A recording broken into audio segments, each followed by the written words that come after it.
I can honestly say when I first started at Montfort University, I wasn't great at presenting.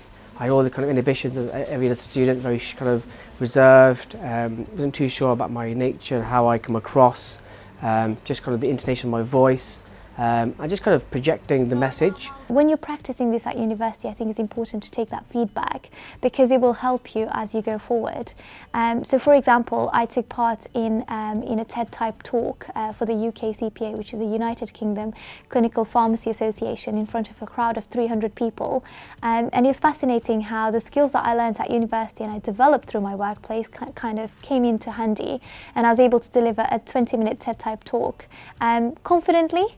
I'd say, but it's really good that the two interlink together. So what you learn at university never goes wasted. You actually do utilise those skills later on in life. I can understand why it's a challenge to a lot of people, because I don't think talking to an audience is a particularly natural thing to do, and I can understand why people would get maybe overwhelmed by it. It's back to preparation and doing it once, twice, 3, 4 times, and getting to understand how you're trying to deliver your topic. One of the first things you can do is really know the material that you're presenting.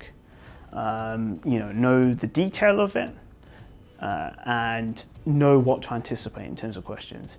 And that can really give you a foundation of confidence. I would say when you know your stuff, it's easier to convey yourself. So if you haven't done any research, you would always be nervous. But then also at the same time, I've stood in rooms where I know everything, but I get nervous and it comes out of my head.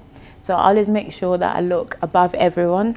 It looks as if I'm looking at them, and I just ensure that I have keywords that I have to say. So I practice in the mirror, and maybe I might have 10 keywords for that presentation. So every time I say that keyword, because I know something about it, I can link it to something, I can give an example, so it flows naturally. I would suggest practicing. It's something I did quite a lot, and it feels really cheesy to do it, and I hate watching myself. But I would record myself on the iPad and then play it back, and I would see my mannerisms or my behaviours or my speed at which I spoke or what I said, and I'd use that to refine myself. Just focus on the audience. Obviously it's a room full of people, so don't focus on just one individual. Just obviously move around and just look around at everyone else and really engage with obviously the audience. Just take your time, there's no rush. I know obviously some presentations are timed. Breathing is very important as well. It's very easy to forget your breathing, so really take the time to focus on just normal breathing really.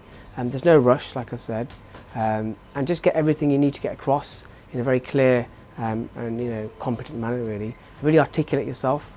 You're doing all the kind of preparatory work for it, so just really be yourself and just enjoy it as well. A presentation is there to reflect what you're capable of doing and really pursue your chance to shine really, and just be confident and comfortable with yourself, because you are an individual who's got a lot of potential, and just really giving that kind of the audience that this is who I am, this is what I'm capable of doing, and you're inspiring so many other people by doing the same process really.